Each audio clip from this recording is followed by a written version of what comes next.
電前流玻璃爆咗，而家換咗個電磁流玻璃，咁睇翻個線盤，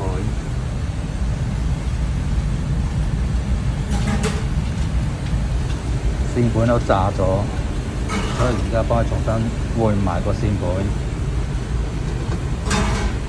呢個係新嘅，呢個係舊嘅。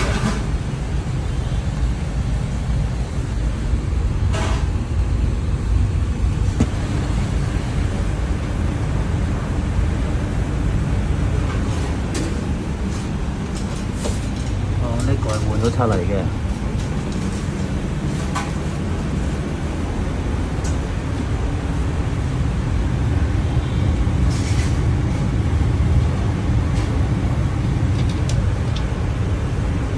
而家裝緊塊玻璃，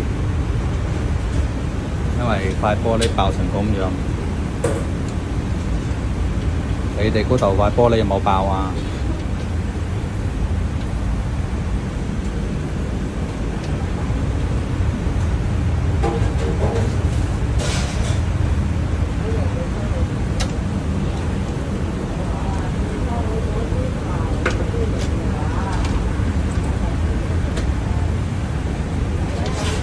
呢個係因為個線盤過熱，睇下